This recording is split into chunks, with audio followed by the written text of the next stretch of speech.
Il existe des questions que la géologie ne formule jamais à voix haute. Sous les couches de pierre, avant même l'éclat des dinosaures, d'autres mémoires pourraient en reposer. Des civilisations oubliées, effacées par des ères dont nous ne percevons que l'écho silencieux. Chaque fragment de roche semble contenir un secret que nous ne savons pas encore déchiffrer. Et si le monde avait connu d'autres bâtisseurs, d'autres regards, bien avant les créatures qui régnaient sur la terre primitive? Rien ne subsiste, sinon l'étrange impression que l'histoire ne commence jamais là où nous croyons. Dans cet espace d'ombre et de temps, nous marchons au bord d'un abîme de possibilités, là où l'inconnu murmure à travers la pierre. Bien avant que les dinosaures ne s'élancent à travers des forêts marécageuses, avant que leurs pas lourds ne résonnent dans la boue des deltas anciens, la Terre connaissait déjà une histoire que nous peinons à imaginer. Les roches les plus profondes, celles qui reposent en silence sous nos pieds, racontent un récit antérieur aux reptiles géants. Elles parlent d'un monde à la fois étranger et familier, marqué par des mers chaudes, des continents en perpétuel mouvement et des extinctions d'une ampleur inimaginable. Mais derrière ce tableau naturel, une question persiste comme un murmure. Et si dans cet abîme temporel, une civilisation avait déjà fleuri, bien avant que le Trias n'ouvre la marche des dinosaures? Il est difficile de concevoir ce vertige. L'échelle du temps terrestre défie l'esprit. Lorsque nous parlons d'avant les dinosaures, nous évoquons des centaines de millions d'années. Le Permien, le Carbonifère, le Dévonien, ces ères ont chacune englouti des mondes entiers, des forêts infinies, des mers grouillantes de créatures aujourd'hui disparues. Les savants y voient l'âge des poissons, l'essor des premiers reptiles, l'enracinement de vastes jungles marécageuses. Mais que savons-nous vraiment de ce qui pouvait exister entre ces lignes écrites dans la pierre? Des anomalies troublent parfois la rigueur scientifique. Dans certaines mines profondes, des ouvriers ont découvert des objets enfouis dans des couches géologiques si anciennes qu'elles défient toute explication rationnelle. Un morceau de métal incrusté dans le charbon, une empreinte étrange dans une roche qui aurait dû se former bien avant l'apparition de l'homme. Ces récits, souvent rejetés comme des erreurs d'observation ou des canulars, continuent pourtant de circuler. Ils rappellent que l'histoire que nous croyons maîtriser n'est peut-être qu'une version fragmentaire, polie par la certitude. Il est possible d'imaginer des mondes perdus, où l'évolution aurait suivi des chemins que nous ne pouvons que deviner. Les extinctions massives, comme celle de la fin du Permien qui effaça presque toute vie sur Terre, auraient pu engloutir bien plus que des espèces animales. Si des cultures anciennes avaient émergé avant ce cataclysme, elles auraient été balayées, réduites en poussière, oubliées dans la recomposition lente de la planète. Rien ne subsisterait, sinon quelques traces opaques, difficiles à interpréter, qui se confondraient avec les formes naturelles des roches. Les paysages de cette époque invitaient à la démesure. Imaginez des forêts de fougères géantes, hautes comme des immeubles couvrant des marécages sans fin. L'air saturé d'humidité, chargé d'oxygène, nourrissait des insectes titanesques, aux ailes vastes comme celles d'un oiseau. Dans ces jungles étouffantes, l'œil moderne peine à ne voir que l'instinct animal. Mais qu'en est-il si, quelque part, une forme de conscience s'était éveillée? Pas nécessairement humaine, mais une intelligence née d'une autre lignée, différente de tout ce que nous connaissons. Cette hypothèse paraît extravagante, et pourtant, elle surgit dès que l'on contemple la profondeur abyssale du temps. La vie a eu des centaines de millions d'années pour se complexifier, pour explorer des formes et des pensées qui se sont peut-être éteintes sans laisser de traces visibles. La mémoire de la Terre est sans cruelle. Elle écrase, transforme, dissout. Elle recycle chaque squelette, chaque vestige, jusqu'à ne conserver que des ombres minérales. Nous ne voyons que ce qui a survécu à cette mécanique, et il est tentant d'oublier tout ce qui a pu disparaître sans appel. Les mythes les plus anciens, transmis d'âge en âge, murmurent sur Fénard parfois des échos d'un passé qui dépasse la mémoire humaine. Des civilisations détruites par le feu ou englouties par les éaux. Des êtres qui régnèrent avant les hommes, dont le souvenir se dilua dans la légende. Atlantis, Mu, les royaumes engloutis des traditions lointaines, tous évoquent un temps où l'humanité ne serait pas la première à avoir contemplé la Terre comme un lieu fragile et éphémère. Ces récits, souvent considérés comme de simples fables, nourrissent pourtant cette idée d'un héritage oublié. La science, elle, avance avec prudence. Elle exige des preuves tangibles, vérifiables, qui résistent aux examens les plus sévères. Jusqu'ici, aucune trace indiscutable ne révèle l'existence d'une civilisation avant les dinosaures. Mais l'absence de preuve n'est pas nécessairement la preuve de l'absence. Entre les strates de roches, il est possible que des fragments demeurent, non encore découverts ou mal interprétés. Le voile du temps est épais, et la patience de la recherche limitée par les outils humains. L'imagination, elle, comble les silences. Elle nous pousse à contempler la Terre comme un palimpseste, une page sans cesse réécrite. Sous les forêts carbonifères, sous les mers dévoniennes, sous les volcans permiens, pourraient endormir des histoires qui défient notre compréhension. La pensée que d'autres intelligences aient pu s'élever, connaître, puis disparaître, confère à notre propre existence une fragilité étrange. Nous ne serions qu'un souffle parmi d'autres, une apparition provisoire dans le long théâtre de la vie. Et si le Trias, plutôt qu'un commencement, n'avait été qu'une reprise, une seconde chance offerte à la conscience après une première effacement? Chaque pas que nous faisons dans la poussière du temps résonne de cette possibilité. L'ombre de ce qui aurait pu être accompagne nos certitudes, comme une présence discrète au seuil de la mémoire. Ainsi commence le voyage au bord du précipice des airs oubliés. Les roches parlent, mais en murmurent. Leurs voix racontent un monde où tout est possible, même l'impensable. Et derrière chaque pierre, chaque fossile, se cache la même question. Que reste-t-il des civilisations que le temps a englouties, bien avant que les dinosaures ne règnent sur la Terre? Bientôt nous suivrons les traces des mers disparues, là où d'autres mystères sommeillent, effacés mais jamais tout à fait perdus. Les océans anciens se sont retirés depuis des millions d'années, laissant derrière eux des cicatrices minérales, des dépôts de sel, des couches de calcaire qui murmurent encore leur immensité disparue. Ce qui fut jadis un horizon mouvant et vivant n'est plus qu'une pierre silencieuse compressée par le temps. Pourtant, si l'on écoute avec patience, si l'on observe les veines de la roche, il est possible d'imaginer ce qu'étaient ces mers englouties. Elles couvraient bientôt des continents entiers, abritaient des mondes d'une richesse inimaginable, et protégeaient lentes et peut-être des formes de vie dont nous avons perdu jusqu'au souvenir. Au fond de ces eaux, les créatures ne ressemblaient pas à celles que nous connaissons aujourd'hui. Elles étaient polydotées de formes étranges, parfois inquiétantes, mi-armure, mi-fantômes, s'adaptant à la pénombre abyssale. Certaines se déplaçaient lentement, traçant des sillons discrets dans les sédiments, tandis que d'autres semblaient flotter comme des lanternes vivantes dans l'obscurité. Leur corps se composait d'éléments fragiles, souvent détruits par les millions d'années de pression, et si bien que peu d'entre elles ont laissé des traces fossiles nettes. Ce silence géologique alimente l'idée que d'autres présences, plus difficiles à concevoir, ont pu partager ces profondeurs. Dans les mines et les carrières, il arrive que des ouvriers découvrent des coquilles, des empreintes de poissons ou de plantes aquatiques enchâssées dans la pierre.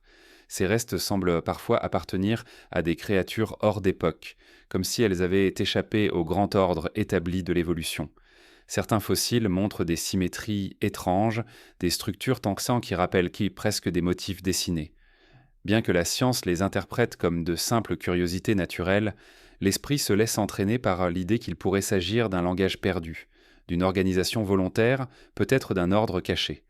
Les récits mythologiques des anciens peuples semblent, eux aussi, garder le souvenir de mers disparues. Les traditions orales de nombreuses civilisations évoquent des continents engloutis, des royaumes effacés par la montée des eaux, des cités avalées par l'océan. L'Atlantide n'est que la plus connue de ces légendes, mais d'autres existent sur presque tous les continents. Terres englouties en Asie, îles perdues dans l'océan Pacifique, royaumes noyés dans l'Atlantique Nord. Si ces histoires sont souvent interprétées comme des métaphores, elles pourraient aussi représenter des échos déformés d'événements plus anciens, remontant à des époques bien plus reculées que celles de l'histoire humaine écrite. Les géologues savent que le niveau des mers n'a jamais été stable. Il a oscillé au fil des ers, engloutissant des plaines, découvrant des montagnes, transformant les côtes en paysages mouvants. Chaque retrait, chaque avancée effaçait des mondes entiers. Imaginez un archipel luxuriant, peuplé de formes vivantes et peut-être de consciences primitives, englouti en quelques siècles par une montée inexorable des eaux. Les traces de ce monde auraient long disparu, dissoutes dans la mer, pulvérisées par la pression et le temps. De tels effacements répétés donnent le vertige et renforcent la possibilité que des histoires entières se soient jouées sans laisser de témoins. Le fond des mers anciennes reste encore aujourd'hui une énigme. Les océans modernes, pourtant plus accessibles, ne sont connus qu'en partie. La majeure partie de leurs abysses échappe encore à l'exploration humaine. Que dire alors des océans disparus, recouverts par des continents nouveaux, fossilisés dans les entrailles de la Terre? Ce que nous appelons aujourd'hui des montagnes étaient autrefois des fonds marins. Chaque sommet rocheux porte en lui le souvenir d'une mer abolie. Les fossiles marins retrouvés sur les hauteurs de l'Himalaya ou des Andes rappellent que ce qui est aujourd'hui ciel et nuages fut jadis recouvert par des vagues. Certains chercheurs se sont interrogés sur les anomalies trouvées dans ces anciennes couches océaniques. Des sphères métalliques parfaitement polies, extraites de gisements vieux de plusieurs centaines de millions d'années, intriguent par leur perfection géométrique. Officiellement, elles sont classées comme des curiosités géologiques. Mais pour ceux qui osent interroger le silence, elles semblent contenir la possibilité d'un geste intentionnel, comme si une main, ou quelque chose qui en tienne lieu, avait laissé une marque au cœur des mers disparues. Les mers anciennes auraient pu offrir un refuge à des formes d'intelligence radicalement différentes. L'idée peut sembler improbable, mais elle s'enracine dans un constat simple: l'océan est un creuset d'expérimentation pour la vie. C'est possible qu'avant même que les continents ne soient pleinement colonisés par les animaux terrestres, une intelligence marine ait émergé. Elle n'aurait laissé aucune trace d'architecture car ses créations auraient été dissoutes, englouties, recyclées par la mer elle-même. Ce qui aurait pu rester de ses savoirs est perdu à jamais, enseveli sous des couches de sédiments. La mémoire des mers disparues est double. Elle nourrit la science par ses preuves tangibles et elle nourrit l'imaginaire par ses silences. Ce qui a existé est partiellement connu, mais ce qui aurait pu exister s'évanouit dans un flou fascinant. Lorsque l'on contemple une falaise de calcaire, composée de milliards de coquilles écrasées, on comprend que ces mers ont abrité des existences innombrables. Et parmi elles, pourquoi exclure la possibilité d'une conscience éteinte dont les empreintes seraient aujourd'hui indiscernables ? En regardant les océans modernes, on peut déjà entrevoir cette étrangeté. Les pieuvres, avec leur intelligence singulière, leur mémoire et leur capacité d'apprentissage, donnent un aperçu de ce que pourrait être une forme de pensée née dans les abysses. Elles fabriquent des abris, utilisent des outils rudimentaires, observent et s'adaptent. Si une lignée semblable avait disposé de millions d'années supplémentaires, à une époque où la Terre connaissait d'autres conditions, qui peut dire jusqu'où elle aurait pu aller ? L'océan, par sa profondeur et son mystère, reste le lieu le plus plausible d'une évolution cachée. Le temps, cependant, ne fait pas de cadeaux. Les mers disparues ont été effacées, remodelées, transformées. Ce qui y demeurait n'est plus qu'un souvenir fossilisé, fragmentaire, toujours sujet à l'interprétation. Nous en déchiffrons quelques signes, mais le texte complet est irrémédiablement perdu. Ainsi, la question demeure suspendue. Qu'avons-nous oublié au fond de ces mers ? Qu'avons-nous laissé se dissoudre dans le silence liquide des ers anciennes ? Ce mystère ouvre la voie vers un autre, plus sombre encore, la mémoire fossile du feu, là où la Terre elle-même, en ses convulsions, pourrait avoir effacé des mondes entiers avant même que nous ne puissions les concevoir. Il existe dans les profondeurs de la Terre une mémoire ardente que les mers ne peuvent effacer. Bien avant que les premiers reptiles géants ne dominent la surface, le feu façonnait déjà le destin du monde. Non pas le feu domestiqué des humains tardifs, mais celui des volcans, des coulées incandescentes, des cataclysmes qui transformaient en un instant des continents entiers. Cette mémoire brûlante, inscrite dans les strates de pierre, raconte une histoire que nous ne connaissons qu'à demi-mot. Elle évoque des âges où la planète n'était qu'un vaste brasier, où la vie elle-même semblait survivre par miracle, et où peut-être, dans ces instants suspendus, des traces d'intelligence ancienne ont été consumées sans retour.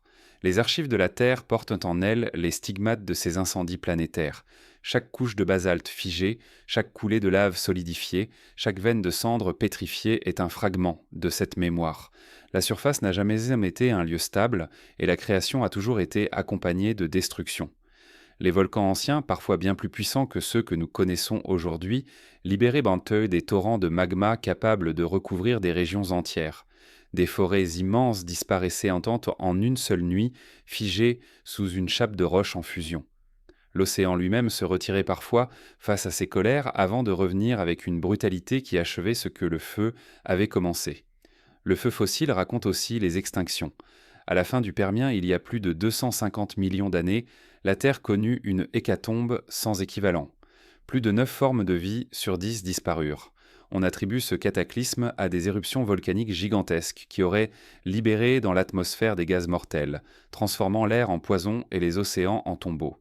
Mais si l'on suit la logique de l'imagination, que sont devenues, dans cet incendie planétaire, d'éventuelles cultures qui auraient pu s'élever avant ce désastre ? La lave aurait tout effacé. Construction, outils, symboles. Les flammes auraient le consumé jusqu'au souvenir. Dans certains lieux, La mémoire du feu semble pourtant garder des énigmes. Des couches de charbon renferment parfois des formes intrigantes, comme si elles avaient emprisonné des traces qui ne devraient pas exister. De mystérieuses empreintes, des fragments de matière travaillée surgissent de ces profondeurs brûlées. Souvent, la science les explique par des phénomènes naturels, par des jeux de pression ou des hasards géologiques. Mais l'idée demeure qu'un feu ancien aurait pu sceller, dans ses entrailles, des indices d'un monde oublié. Le feu, par nature, est à la fois créateur et destructeur. Il ouvre la voie à de nouvelles formes en effaçant les anciennes. Après chaque cataclysme, la vie renaît, comme si elle se nourrissait elle-même des cendres laissées derrière. Mais ce cycle de renaissance a un prix, l'oubli. Si une conscience s'est éveillée avant nous, elle a pu être consumée par ces convulsions volcaniques, laissant derrière elle un monde redevenu vierge, prêt pour de nouvelles histoires. C'est ce voile de cendres qui nous empêche aujourd'hui d'accéder à une partie de l'histoire terrestre. Les mythologies anciennes parlent parfois du feu comme d'une force originelle. Des peuples disent que le monde fut forgé dans les flammes, que les dieux eux-mêmes étaient nés des brasiers primordiaux. Ces récits, empreints de symbolisme, rappellent pourtant la réalité d'un passé où le feu dominait la planète. Il pourrait être la réminiscence lointaine, transmise de génération en génération, de vérités plus anciennes que la mémoire humaine. Derrière ces histoires se cache peut-être l'écho d'un souvenir collectif, celui d'un monde détruit et recréé dans le feu. Il est possible d'imaginer des civilisations éteintes dont nous n'aurions jamais trouvé la moindre trace précisément à cause du feu. Là où l'eau conserve, où la glace emprisonne, le feu réduit en poussière. Les bibliothèques, les architectures, les objets d'un peuple ancien auraient disparu sans rémission, transformés en cendres et en gaz, dispersés dans l'atmosphère, absorbés dans les couches géologiques. Cette idée n'est pas seulement hypothétique, elle explique le silence. Elle donne un sens au vide que nous constatons en cherchant des traces trop anciennes. Le feu a été le grand effaceur. Pourtant, dans les fissures de la roche, il arrive que subsistent des indices ténus. Certains minéraux se forment seulement sous des températures extrêmes, et leurs structures étrangement régulières intriguent donc ceux qui les observent. Ils semblent être presque artificiels, comme si une intelligence les avait façonnés. Mais il s'agit sans doute d'un malentendu, d'une illusion née de notre tendance à voir des intentions là où il n'y a que hasard. Et cependant, ces formes cristallines nous rappellent que la frontière entre le naturel et l'artificiel est plus mince qu'on le croit. La mémoire fossile du feu est donc à la fois un abîme et une promesse. Elle nous dit que la Terre est un être vivant, en perpétuel mouvement, qui brûle et recrée sans cesse. Elle nous enseigne que tout ce qui a existé avant nous a pu être effacé en une seule nuit d'éruption. Mais elle ouvre aussi la possibilité que ce qui a été perdu reste inscrit en quelque part dans les profondeurs. Peut-être enfouis sous des kilomètres de basalte, reposent encore les vestiges de mondes que nous ne saurons jamais retrouver. Le feu est aussi un miroir, il reflète notre propre fragilité. Nous pensons être durables, nous croyons bâtir des monuments éternels, mais un seul souffle de magma suffirait à tout détruire. En contemplant cette vérité, nous comprenons que si d'autres civilisations avaient existé avant nous, elles auraient été aussi vulnérables. Et leur disparition effacée par les flammes expliquerait pourquoi nous ne trouvons rien, sinon un silence qui nous interpelle. Ainsi, la Terre porte en elle des cicatrices incandescentes qui sont autant de questions ouvertes. Chaque montagne basaltique, chaque plateau volcanique est une page de ce livre ardent. Nous le lisons partiellement, mais la majorité des phrases est illisible, effacée par la chaleur. Peut-être est-ce là que repose la clé, dans ce qui n'a pas survécu, dans ce qui a été brûlé jusqu'à devenir invisible. Lorsque nous tournons le regard vers le passé, nous découvrons que derrière les mers disparues se dresse toujours le feu, et derrière le feu, un autre mystère encore plus profond. Car si le feu détruit, il conserve aussi, en scellant sous la pierre des formes figées. Dans la prochaine étape, il faudra écouter ces pierres et leurs énigmes, car certaines portent en elles des structures impossibles, comme si une main invisible avait laissé une marque éternelle dans la roche. Au cœur des montagnes et des carrières, dans les veines silencieuses de la mine de la terre, il existe des formes qui déroutent. Elles apparaissent parfois au détour d'un éclat de roche, dans une mine oubliée, ou dans les sédiments qu'une rivière a mis à nu. Ce sont des angles trop parfaits, des symétries trop précises, des figures qui semblent échapper au hasard. On les appelle souvent curiosité géologique, illusion du regard, jeu naturel de la matière. Pourtant, certains de ces vestiges paraissent étrangement organisés, comme si une main invisible les avait façonnés, puis abandonnés dans la pierre. Ces structures impossibles défient en cette l'imagination autant qu'elles éveillent une sourde inquiétude. Et si elles étaient en les derniers échos d'un passé qui ne nous appartient pas, les blocs de pierre aux arêtes droites, les motifs gravés dans des minéraux anciens, ou encore les sphères métalliques polies, découvertes dans certaines mines, suscitent depuis longtemps fascination et scepticisme. Les archéologues orthodoxes les considèrent dans cette eau comme des anomalies naturelles, mais pour d'autres, ces objets pourraient encore témoigner d'un savoir enfoui, effacé par des millions d'années. Leur présence dans des couches de roches plus anciennes que les dinosaures soulève une question troublante. Comment expliquer que des formes artificielles semblent avoir été scellées dans des ères où l'homme n'existait pas encore? Parfois, la régularité défie la logique. Des cubes parfaits de pyrite emprisonnés dans le charbon apparaissent comme des sculptures géométriques. Des spirales métalliques extrêmement fines, retrouvées dans des sédiments vieux de dizaines de milliers d'années, intriguent par leur délicatesse. Les scientifiques expliquent ces phénomènes par la cristallisation et la pression.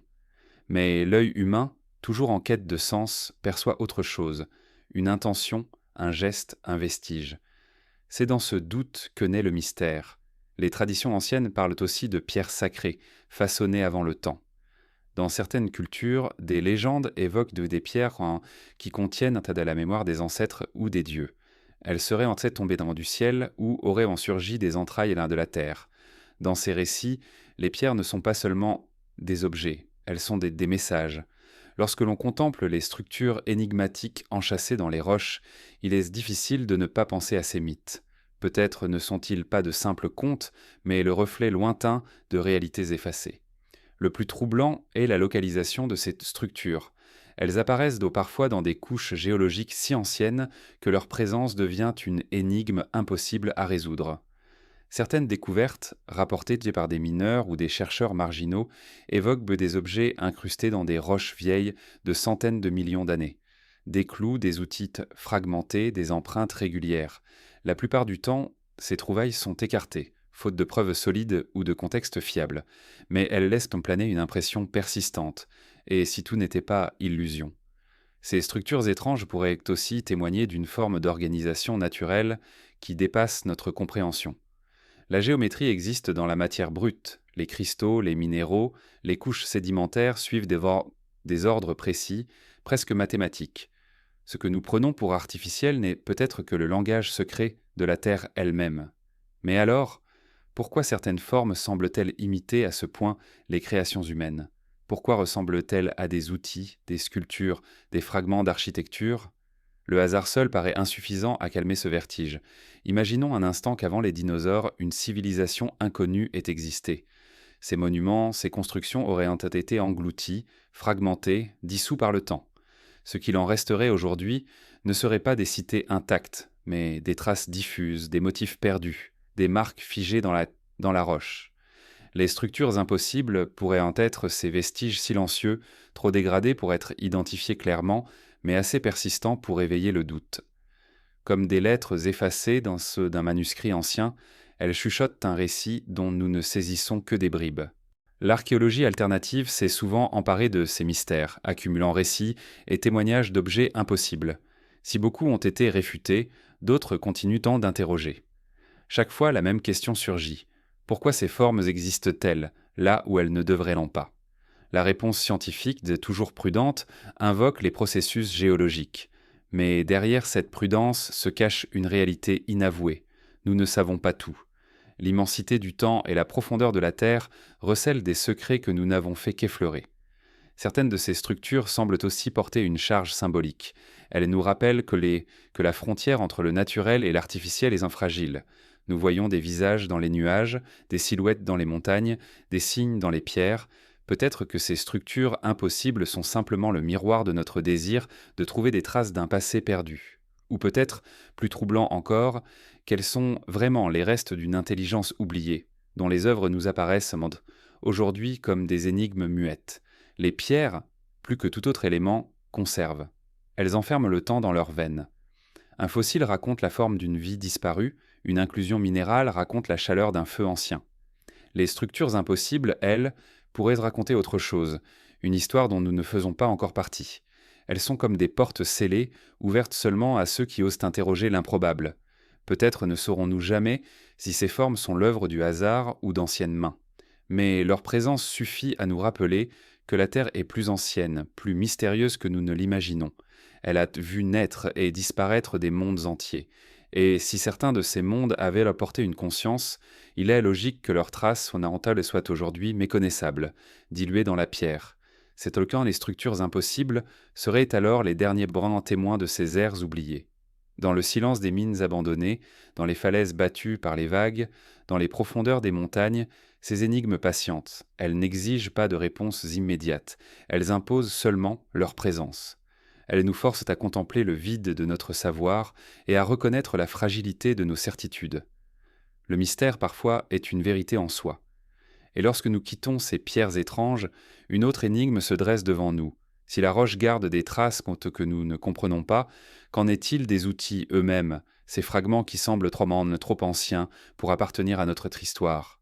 C'est là que s'ouvre le prochain chapitre, celui des échos d'outils trop anciens, vestiges encore plus troublants de ce passé effacé. Il y a dans certains récits de mineurs, de géologues amateurs et d'explorateurs du siècle dernier des histoires qui semblent défier la chronologie rassurante que la science moderne a tracée. On raconte des découvertes improbables, enfouies dans les strates profondes de la Terre, où chaque couche correspond à des millions d'années oubliées.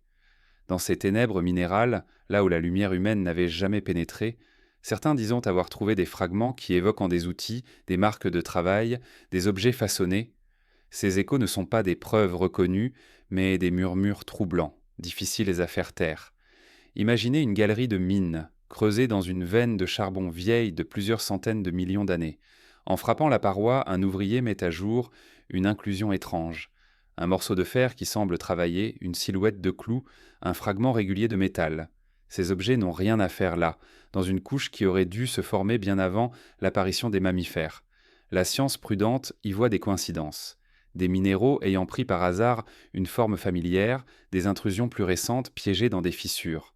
Mais pour celui qui les découvre, l'impression demeure d'avoir touché du doigt quelque chose d'impossible. Dans certains récits, on parle de sphères métalliques parfaitement polies, extraites de mines profondes d'Afrique australe. Ces petites boules, parfois striées de lignes régulières, semblent défier le temps.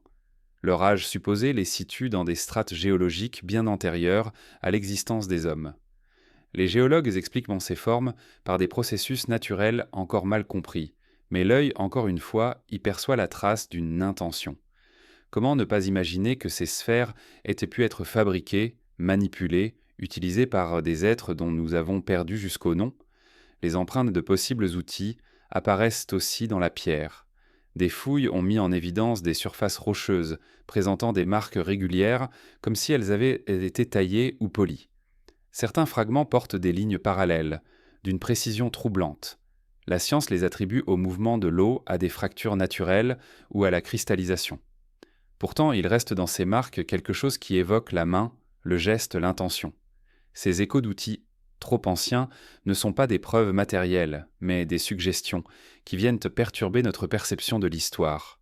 Il est possible d'imaginer qu'avant l'humanité, avant même les dinosaures, d'autres formes de conscience aient pu émerger, développer des techniques rudimentaires, puis disparaître, effacées par des extinctions brutales.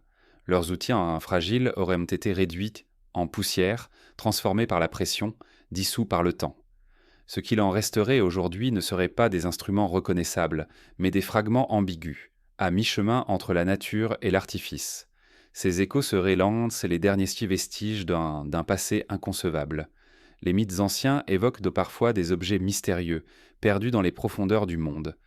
Dans certaines traditions, on parle d'armes divines ensevelies, de pierres gravées par des peuples oubliés, de coffres scellés dans la terre.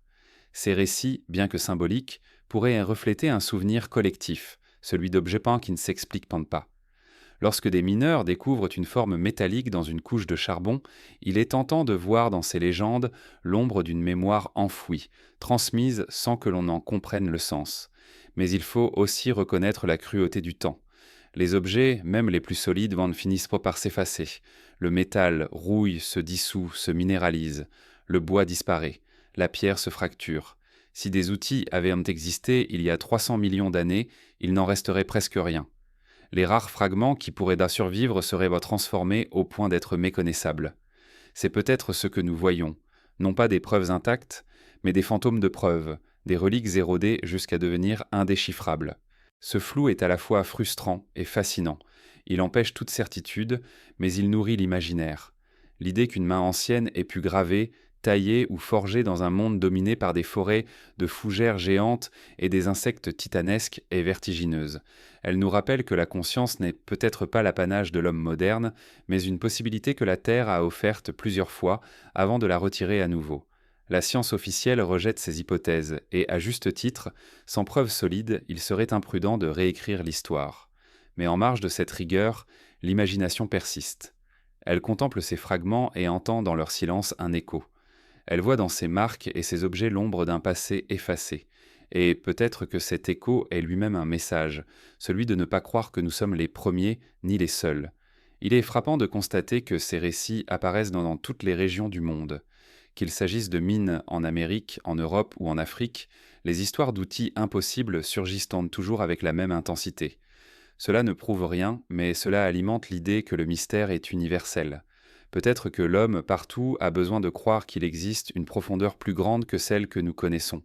Ou peut-être, plus troublant encore, que ces échos proviennent réellement d'un passé commun, inscrit dans la terre et oublié de notre mémoire. Dans les musées, dans les publications savantes, on ne parle presque jamais de ces objets. Ils appartiennent à la zone grise de l'archéologie, celle que l'on préfère laisser dans l'ombre. Mais dans les récits des chercheurs indépendants, dans les chroniques anciennes, ils réapparaissent obstinés. Comme si leur rôle n'était pas de convaincre, mais de troubler. Comme si leur fonction était de nous rappeler que la certitude est toujours fragile.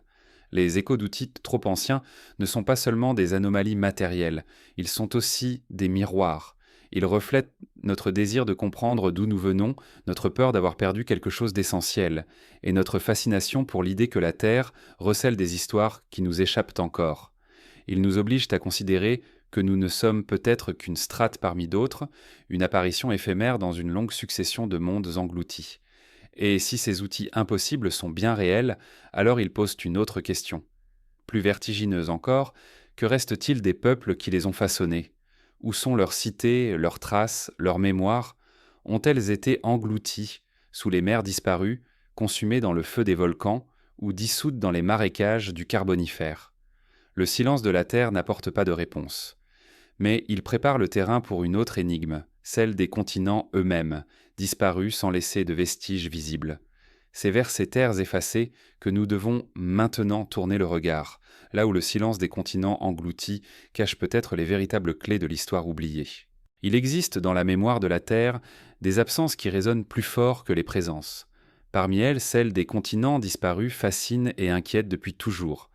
Des terres entières auraient existé, puis se seraient effacées, avalées par l'océan, fracturées par les convulsions du sol, brisées jusqu'à ne laisser que des fragments épars, des archipels solitaires ou des dorsales sous-marines.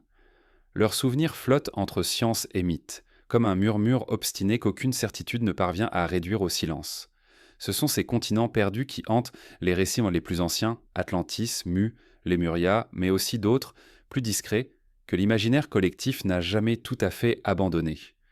Derrière ces légendes se cache une vérité troublante. La surface de la Terre n'a jamais été figée, et ce qui se dresse aujourd'hui à l'air libre peut, demain, sombrer dans les abysses. Les cartes géologiques révèlent des histoires insoupçonnées. Sous l'océan Atlantique, des chaînes de montagnes s'étendent comme des cicatrices. Dans l'océan Indien, des plateaux submergés évoquent d'anciennes terres aujourd'hui disparues. Chaque ligne, chaque faille raconte un monde effacé, un paysage qui fut, puis qui ne fut plus. L'idée que des continents entiers ayant pu disparaître n'est pas une illusion. Elle est un fait attesté par la tectonique des plaques, par le mouvement inlassable des masses terrestres. Mais ce que nous ignorons, c'est ce que ces terres portèrent en elles avant d'être englouties.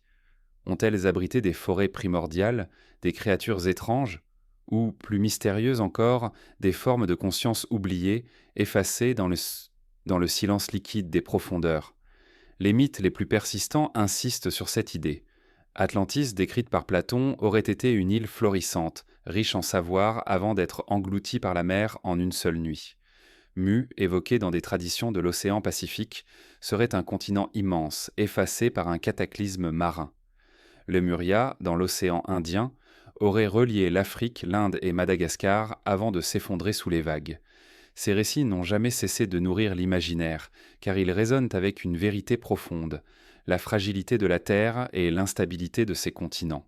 Même si la science moderne interprète ces histoires comme des mythes, il demeure un parfum d'authenticité dans ces légendes, comme si elles portaient la trace d'un souvenir collectif bien plus ancien. Le silence des continents engloutis n'est pas seulement géologique, il est aussi archéologique. De temps à autre, des anomalies émergent. Des ruines immergées, découvertes près des côtes, semblent appartenir à des civilisations disparues. Des alignements de pierres, visibles sous les eaux claires, rappellent les structures monumentales que l'on retrouve sur Terre. Certains de ces sites sont expliqués par la montée des océans, après la dernière ère glaciaire, qui a englouti des villages humains récents. Mais d'autres, plus mystérieux, demeurent sans explication claire. Ils suggèrent encore l'existence de cultures dont nous n'avons plus aucune trace écrite, des peuples réduits au silence par la mer. La science reconnaît que d'innombrables terres ont existé et disparu. Doggerland, ce vaste territoire qui reliait autrefois l'Angleterre à l'Europe continentale, fut submergé il y a seulement quelques milliers d'années. Sondaland, dans le sud-est asiatique, était un immense plateau aujourd'hui recouvert par la mer. Ces exemples prouvent que les continents engloutis ne sont pas de simples fables. Ils sont une réalité constante de l'histoire terrestre. Alors pourquoi ne pas envisager que d'autres, plus anciens, aient en porté des formes de vie, voire des cultures, bien avant l'humanité? Le silence des abysses empêche toute certitude. Les fonds océaniques sont à peine explorés. La majorité d'entre eux demeurent inconnus, recouvertes de sédiments, plongés dans une obscurité éternelle. Ce que nous appelons aujourd'hui continents disparus pourraient dormir sous des kilomètres d'eau et de roches, leurs traces ensevelies, inaccessibles. Dans ce silence, l'imagination projette ses ombres, des cités pétrifiées, des temples effacés, des monuments réduits en poussière, attendant d'être redécouverts. Les récits de voyageurs anciens mentionnent parfois des terres fantômes. Des îles apparaissaient puis disparaissaient soudainement, avalées par l'océan. Ces apparitions, souvent attribuées à des mirages ou à des erreurs de navigation, pourraient être les ultimes échos de continents instables, vestiges de plaques fragiles qui finissaient par sombrer.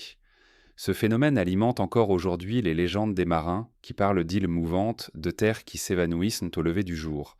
Si l'on ose imaginer que des civilisations préhumaines ont existé, les continents engloutis deviennent un décor crédible. Ils auraient offert des terres fertiles, des climats favorables, des refuges loin des volcans et des marécages. Puis, dans un cataclysme soudain, ces continents auraient été effacés, réduisant en poussière les traces de ces peuples hypothétiques.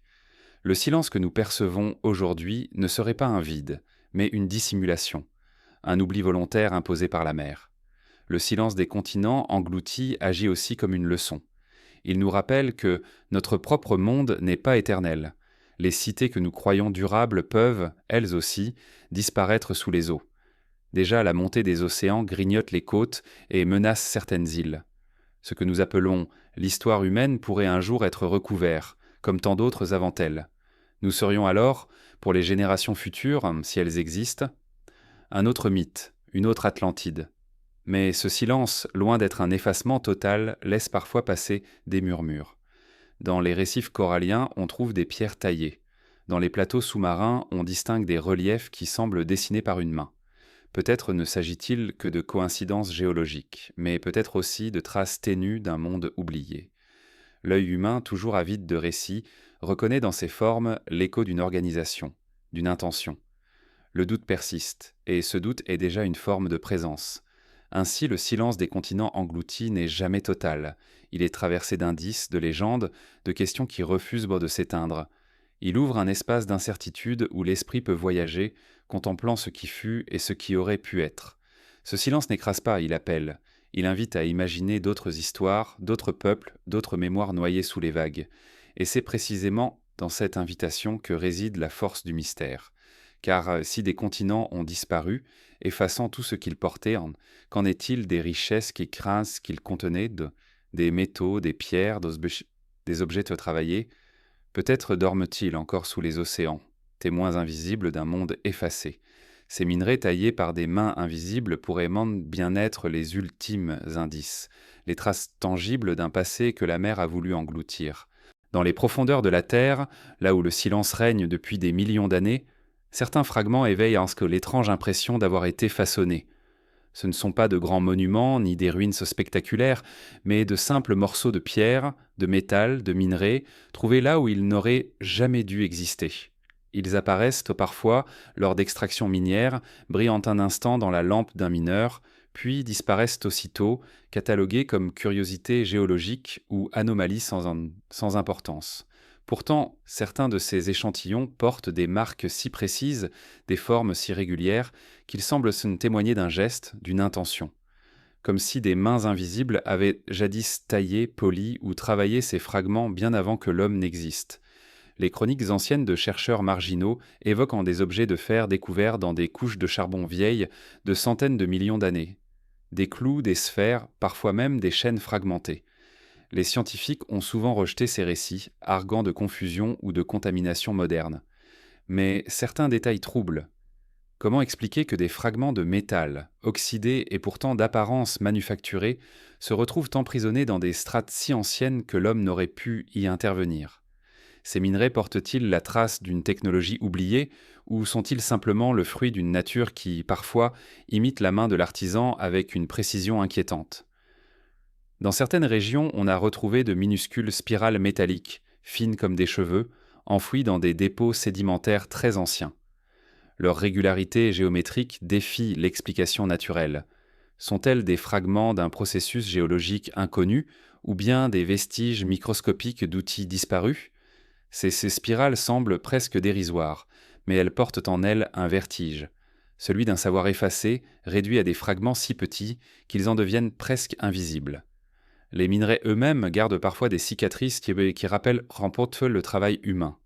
Des surfaces polies, des angles réguliers, des encoches qui semblent faites pour l'assemblage. On parle alors de pseudo-fossiles, des illusions créées par les pressions et les fractures, mais la ressemblance est telle que le doute persiste, et ce doute, loin de s'éteindre, s'amplifie lorsqu'on le relie aux mythes de civilisations disparues, aux récits de terres englouties, aux souvenirs d'un monde qui aurait connu d'autres bâtisseurs. Les traditions de nombreux peuples évoquent des pierres sacrées, des métaux mystérieux travaillés par les dieux ou par des peuples disparus. Les Védas de l'Inde parlent de métaux célestes. Les récits méditerranéens évoquent l'orichalque d'Atlantis, un métal à la brillance particulière perdu dans les flots. Ces mythes, bien qu'enveloppés de symbolisme, résonnent étrangement avec ces découvertes de minerais travaillés que l'on retrouve dans les profondeurs. Ils semblent prolonger un même fil, celui d'une mémoire ancienne où la Terre recelait des savoirs métallurgiques oubliés. Le mystère réside aussi dans le temps, car même si ces objets étaient naturels, leur capacité à imiter le travail humain avec une telle précision interroge. Est-ce un hasard ou bien la preuve que la nature et l'intention humaine partagent parfois des formes communes, des géométries universelles ? Peut-être que la matière elle-même contient en germe l'idée de l'outil, du tranchant, de la symétrie. Et peut-être que d'autres, bien avant nous, ont su révéler ces potentialités, tailler ces minerais, et s'en servir pour un usage dont nous n'avons plus aucune trace. Certains chercheurs indépendants ont suggéré que des civilisations préhumaines auraient pu maîtriser la taille du métal, bien avant les dinosaures. Leurs créations auraient été perdues lors d'extinctions massives, leurs outils dissous dans les profondeurs. Ce qui nous parvient aujourd'hui ne seraient pas des artefacts intacts, mais des fragments altérés, des échos fossilisés d'une technologie éteinte. Une hypothèse audacieuse, rejetée par la science traditionnelle, mais qui persiste dans les marges de la recherche alimentée par ces minerais troublants. Les mines abandonnées recèlent pourtant parfois des légendes. Des ouvriers affirment avoir trouvé des objets étranges et les avoir cachés, de peur d'être ridiculisés. Certains racontent des chaînes figées dans le charbon, d'autres des empreintes métalliques dans la pierre. La plupart de ces histoires se perdent dans le temps, invérifiables, mais elles entretiennent un climat de doute. Car même si une seule de ces découvertes était authentique, elle suffirait à bouleverser toute notre compréhension de l'histoire terrestre. L'imaginaire s'empare de ces récits. Il voit dans ces minerais la preuve de mains invisibles, d'êtres qui, bien avant nous, savaient manipuler la matière. Ces mains auraient disparu, effacées par des cataclysmes, mais leurs gestes demeureraient, inscrits dans la pierre. Le charbon, le calcaire, le granit auraient donc gardé l'empreinte d'un marteau, d'une lime, d'un polissage. Le mystère n'était pas dans la certitude, mais dans cette impression persistante que nous ne regardons pas seulement des pierres, mais des vestiges. La science, fidèle à sa méthode, préfère ignorer ces anomalies. Elle demande des preuves reproductibles, vérifiables, qu'aucun de ces objets n'a su offrir. Pourtant, même les plus sceptiques admettent que la Terre cache encore une infinité de secrets. Les abysses, les grottes, les strates profondes sont autant de bibliothèques que nous n'avons pas encore ouvertes. Peut-être que les minerais taillés par des mains invisibles sont les premières pages de ces livres, des fragments épars d'une histoire que nous commençons à peine à soupçonner. Ces minerais, Thios, qu'ils soient naturels ou travaillés, agissent comme des miroirs pour notre propre condition. Ils nous rappellent que notre désir de bâtir, de tailler, de transformer la matière est peut-être plus ancien que nous. Peut-être que la Terre a déjà connu d'autres artisans, d'autres créateurs, d'autres intelligences qui, comme nous, ont voulu imprimer leur marque sur le monde. Si tel était le cas, alors leurs œuvres cédélées ont été réduites à presque rien, à quelques fragments à peine reconnaissables. Ce constat nous renvoie à notre propre fragilité. Ce que nous construisons aujourd'hui pourrait, demain, n'être plus que des échos indéchiffrables dans la pierre. Les minerais taillés par des mains invisibles nous placent devant une énigme sans réponse définitive. Sont-ils des illusions géologiques, des œuvres de la nature qui se jouent de notre perception, ou sont-ils les ultimes vestiges d'une civilisation disparue dont les outils et les savoirs ont été engloutis par le temps ? Dans l'un ou l'autre cas, ils révèlent une vérité essentielle. Le passé était plus vaste, plus mystérieux que ce que nous croyons. Et si ces minerais sont bien des messages, alors il reste à les écouter. Car derrière ces fragments se cache peut-être une histoire plus ancienne encore, transmise non plus par la pierre, mais par les récits immémoriaux de l'humanité. Car après les minerais, ce sont les mythes qui prennent le relais, les chants des peuples qui parlent d'êtres plus vieux que le temps lui-même. Dans toutes les cultures, des récits persistent comme des braises impossibles à éteindre. Ils évoquent tant des êtres venus d'un âge où la Terre n'avait pas encore le visage que nous lui connaissons. Des créatures dotées de savoir, d'une force ou d'une sagesse dont l'humanité n'aurait gardé que des échos. On les appelle dieux, titans, ancêtres primordiaux, mais derrière les noms se dissimule toujours une même idée. Avant nous, quelque chose d'autre a vécu, a régné, puis a disparu. Ces mythes sont si universels qu'ils semblent porter une mémoire commune, comme si l'humanité se souvenait de fragments effacés, gravés dans l'inconscient collectif plus profondément que dans la pierre. Dans la Grèce antique, on parlait des titans, êtres colossaux qui régnaient avant les dieux de l'Olympe. Ils représentaient des puissances originelles, façonnant le monde par leur seule existence. Leur chute, racontée comme une guerre cosmique, pourrait aussi symboliser l'effacement d'un peuple ancien, balayé pour laisser place à un nouvel ordre. Dans d'autres traditions, ce sont les géants, créatures immenses qui peuplaient la terre avant l'homme. La Bible évoque les Néphilim, nés de l'union des fils des dieux et des filles des hommes. Dans les récits nordiques, les géants de glace et de feu précèdent la création du monde actuel. Ces récits, si différents dans leurs détails, se rejoignent par leur essence. L'idée d'être plus ancien que notre histoire, effacée par le temps ou par la volonté des dieux. Les traditions d'Inde racontent les cycles immenses du monde, où d'innombrables ères se succèdent, chacune abritant ses propres créatures et ses propres peuples. Dans les Védas, des races divines précèdent l'humanité.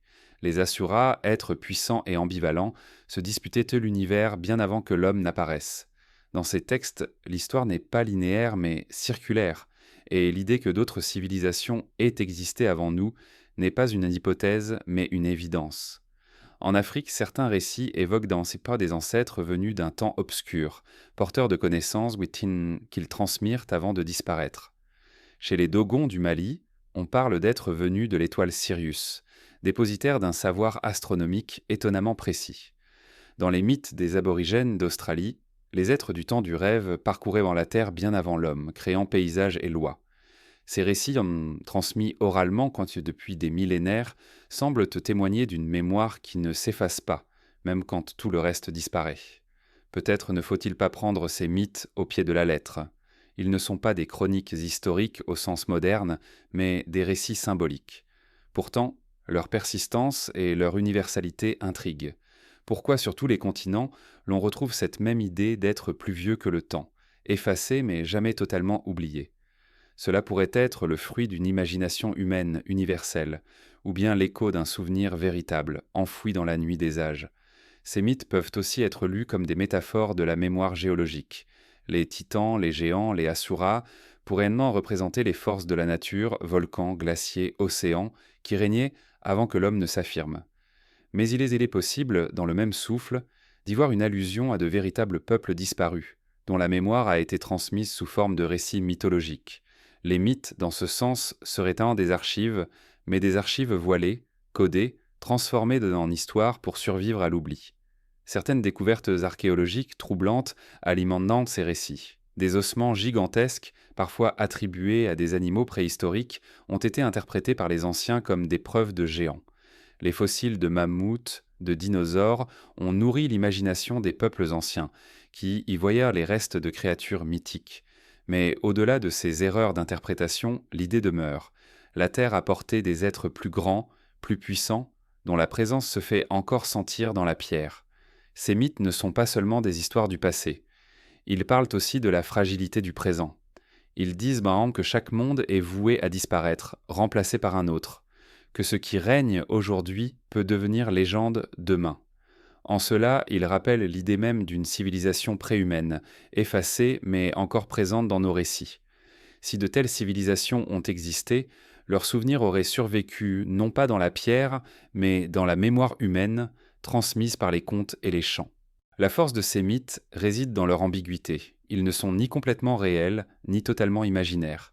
Ils occupent un espace intermédiaire, un seuil entre le visible et l'invisible. Ils sont assez concrets pour éveiller l'étrange impression qu'ils parlent d'un passé véritable, mais assez voilé pour rester insaisissables. C'est cette ambiguïté qui les rend indestructibles, qui leur permet de traverser les âges et de continuer à fasciner. En écoutant ces récits, on perçoit une leçon silencieuse. Nous ne sommes peut-être pas les premiers. D'autres êtres ont pu exister avant nous, régner, bâtir, puis disparaître, ne laissant derrière eux que des légendes. Et si l'humanité a su conserver ces histoires, c'est peut-être parce qu'elles rappellent une vérité universelle. Tout ce qui vit est destiné à être effacé, à devenir un mythe pour ceux qui viendront après. Ainsi, les mythes d'êtres plus vieux que le temps ne sont pas seulement des contes, ils sont des miroirs. Ils reflètent notre peur d'être oubliés, notre fascination pour l'ancien et notre intuition que l'histoire de la Terre est plus vaste que nos archives. Ils rappellent que ce que nous appelons réalité n'est peut-être qu'un fragment d'une histoire beaucoup plus longue, dont la plus grande part demeure dissimulée.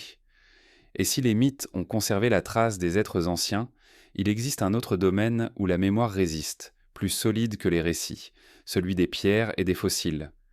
Car parfois, les datations elles-mêmes semblent défier la raison, comme si la Terre voulait nous rappeler que son passé est plus mystérieux que nous l'imaginons. Depuis que l'humanité cherche à comprendre le passé, elle a inventé des méthodes pour mesurer le temps inscrit dans la pierre.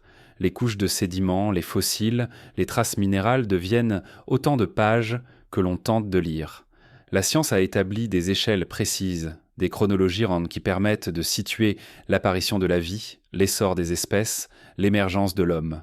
Pourtant, dans cet édifice rigoureux, des fissures apparaissent parfois. Certaines découvertes semblent appartenir à des temps qui ne sont pas les leurs.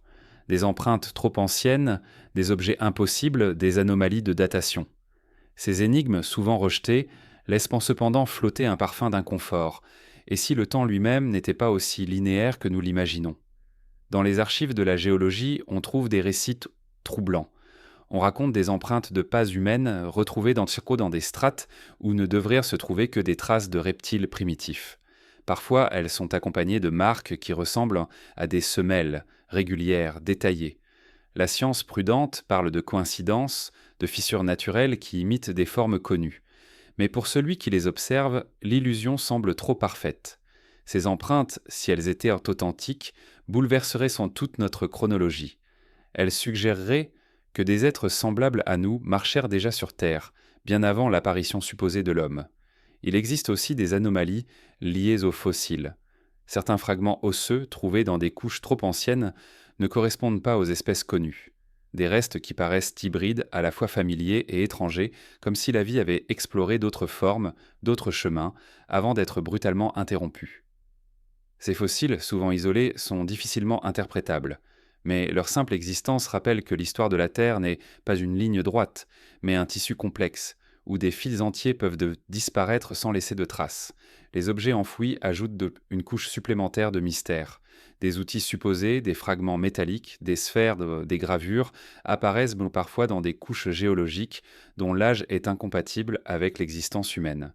Les scientifiques expliquent ces anomalies par des intrusions, des contaminations modernes, des erreurs de datation. Mais il est difficile d'écarter totalement le doute. Ces objets leur semblent témoigner d'une histoire parallèle, d'une humanité ou d'une intelligence qui aurait existé bien avant nous. La datation est une science exigeante, mais elle repose sur des méthodes que le temps peut altérer. Les fossiles se déplacent, les couches s'effondrent, les éléments se mélangent. Ce que nous croyons être une séquence claire est souvent un puzzle recomposé. Ainsi, les anomalies ne sont pas nécessairement des erreurs, mais peut-être des fenêtres sur un passé plus complexe que nous l'imaginons. Le temps de la Terre n'est pas une ligne, mais une spirale, une succession de cycles où les mémoires se superposent, se brouillent, se déforment. Les mythes rejoignent parfois ces anomalies. Dans les traditions anciennes, le temps est rarement linéaire. On y parle de cycles, d'âges successifs, chacun effacé pour laisser place au suivant. Les Grecs évoquaient l'âge d'or, l'âge d'argent, l'âge de bronze, puis l'âge de fer. Dans l'Inde ancienne, on parle des 4 yugas, des ères qui s'enchaînent et recommencent éternellement. Ces conceptions du temps résonnent étrangement avec l'idée que notre chronologie n'est pas immuable, mais peut être perturbée, réécrite, effacée. Les anomalies de datation nous placent face à une vérité dérangeante. Nous ne savons pas tout. Nos méthodes sont solides, mais elles ne sont pas infaillibles. Elles révèlent une image du passé, mais une image partielle, incomplète. Et dans ces zones d'ombre, l'imagination trouve sa place. Peut-être que d'autres mondes se sont succédés avant nous, des civilisations qui ont disparu sans laisser de traces lisibles, effacées par le temps au point de devenir invisibles.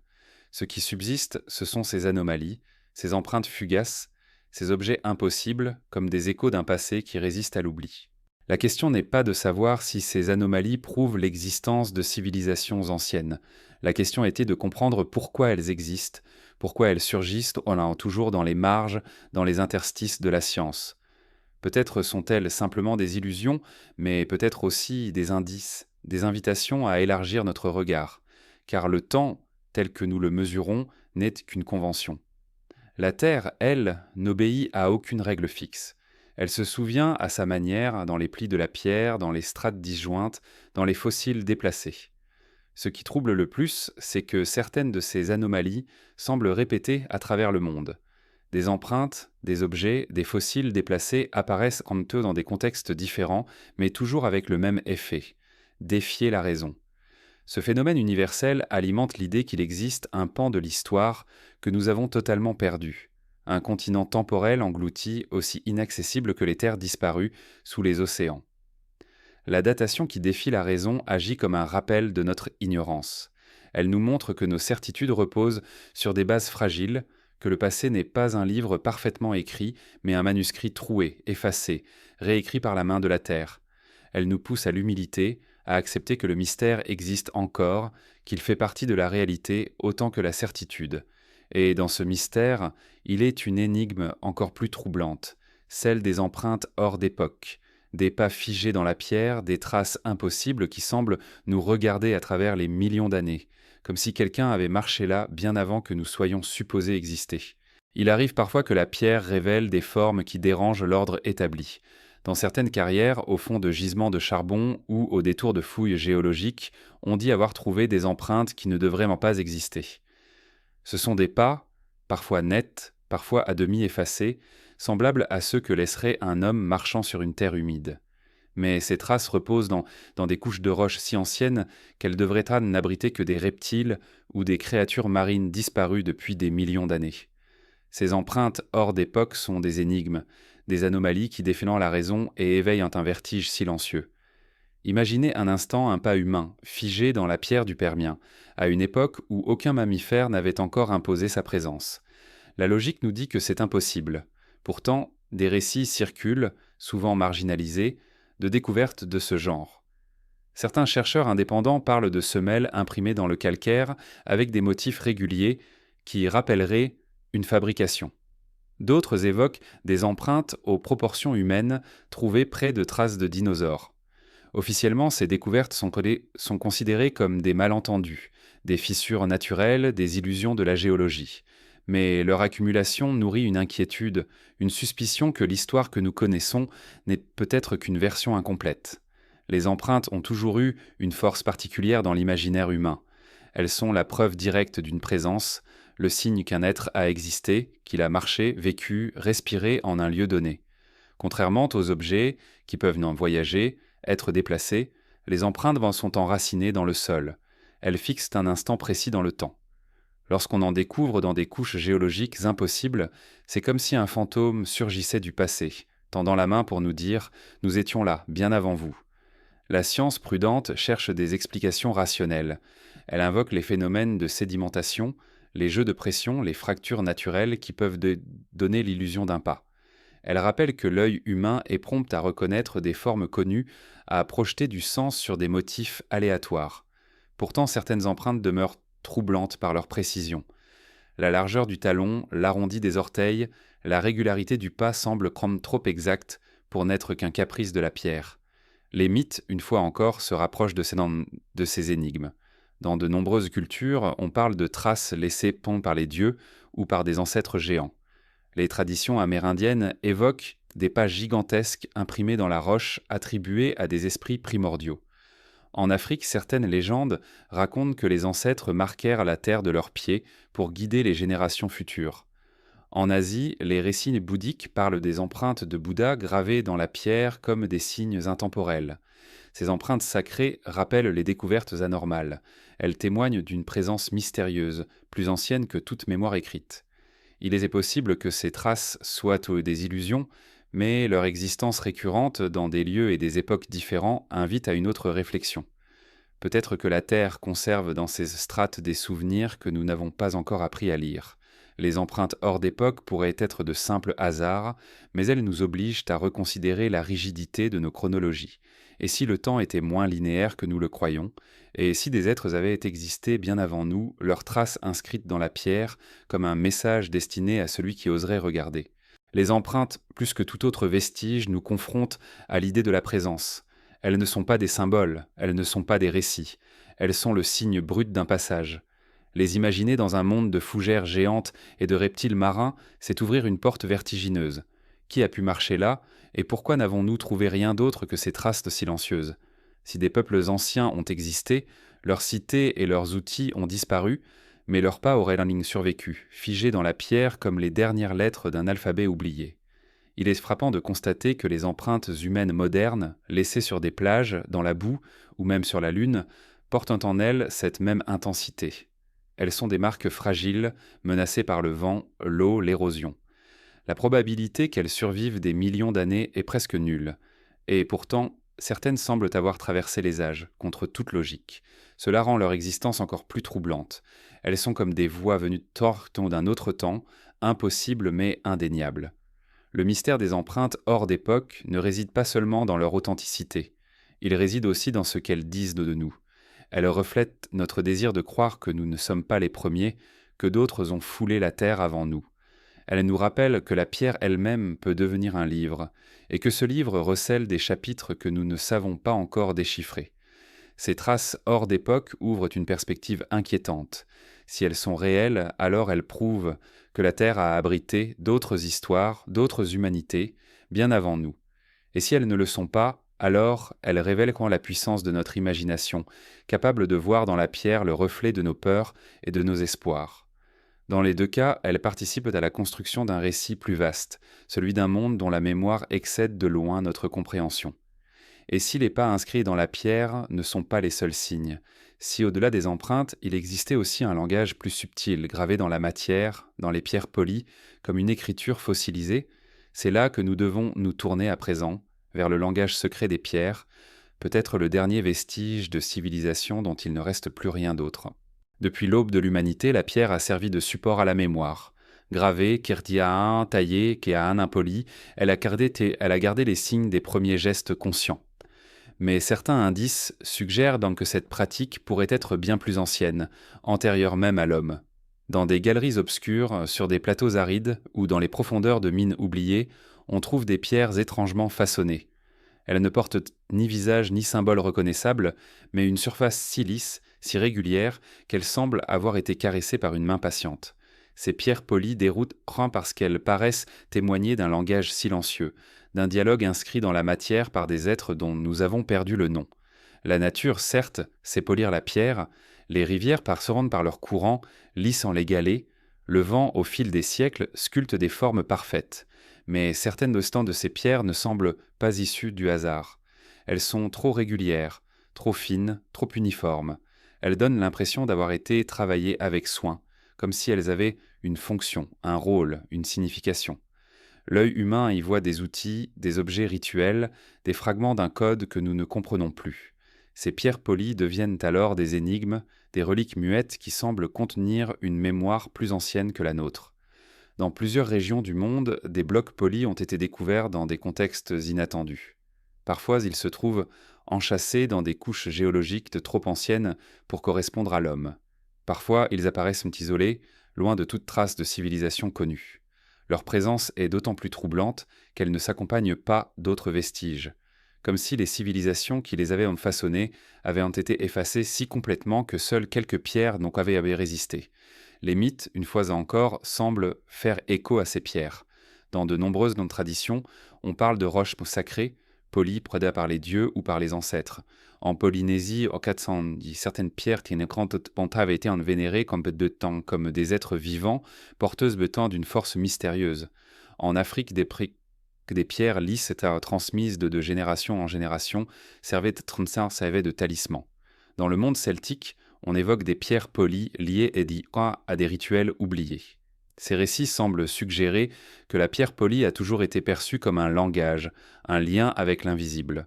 Il était possible que ces objets soient le fruit du hasard, mais leur répétition à travers les âges et les continents invite à une autre lecture.